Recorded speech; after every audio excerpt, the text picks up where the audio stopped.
Voilà, un problème qui concernait les hommes depuis des milliers d'années et qui est aujourd'hui toujours présent, peut-être même plus présent par certains côtés. En effet, les tentations sont devenues considérables et les procédures d'inhibition, notamment celles que permettaient les religions, qui sont, comme vous le savez tout de même, en décroissance, eh bien, les situations sont devenues très problématiques. Voilà, un problème qui concerne beaucoup de monde, c'est le surpoids. Vous savez qu'aux États-Unis, par exemple, l'allongement de la vie ne va plus continuer à progresser à cause de la pollution, mais surtout à cause de ce problème, le surpoids.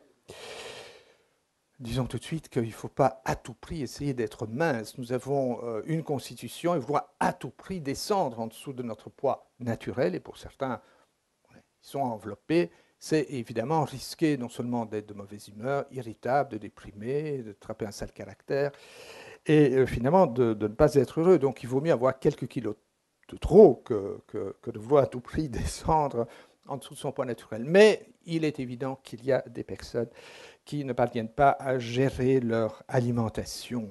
Autre exemple auquel vos petits-enfants ou enfants, je vois qu'il y a quelques personnes qui ont déjà des petits-enfants, mais auxquels les parents et les grands-parents, enfin surtout les parents, sont confrontés, eh bien, c'est la cyberdépendance. J'ai déjà eu l'occasion de voir plusieurs étudiants qui ont raté leurs études et même leur carrière universitaire parce qu'ils étaient devenus cyberdépendants. Je me souviens d'un étudiant qui est venu me voir d'un air très, très confus en disant, voilà, je suis en terre, donc on m'a accordé de trisser mon année, c'est ma toute dernière chance et je ne parviens absolument pas à m'arrêter de chatter, de surfer, etc. Et effectivement, cet étudiant brillant, enfin pas brillant, mais qui avait toutes les capacités de réussir, était déjà en deuxième année, qui trissait, eh bien, a dû faire autre chose que des études universitaires.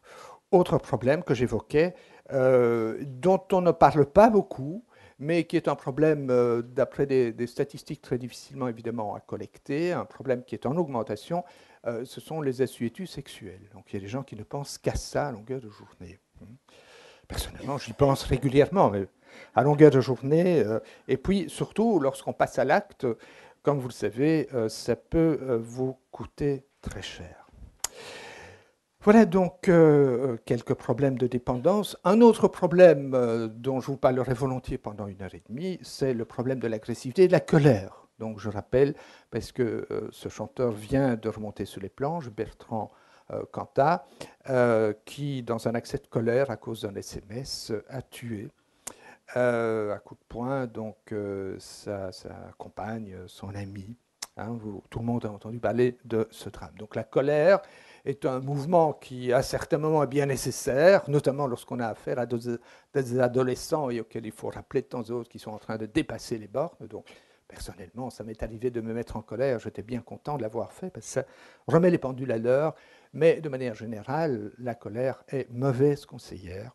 Et nous devons apprendre, je pense, nous avons intérêt, je ne dis pas nous devons pour des motifs religieux ou éthiques, mais nous avons intérêt à régler autrement nos problèmes que par des coups de gueule et surtout par des coups de poing. De manière générale, d'ailleurs, être très agressif et hostile n'est pas bon pour la santé. Il y a plusieurs recherches qui montrent cela.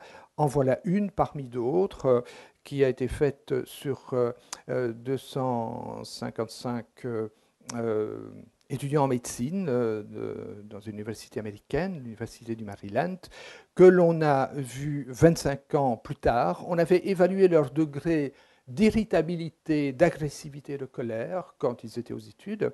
On les a retrouvés 25 ans après et on a constaté que ceux qui avaient une forte proportion à l'irritation, à la colère, donc il y avait un score élevé en irritabilité et en colère, eh bien que parmi eux, il y avait le plus grand nombre de morts par troubles cardiovasculaires. Donc si vous voulez ménager votre cœur, essayez de ne pas trop vite vous irriter. Non pas de rentrer la colère, ça n'est pas bon, mais d'éviter de le développer. Et ça demande alors une série de stratégies, notamment de stratégies mentales ou cognitives.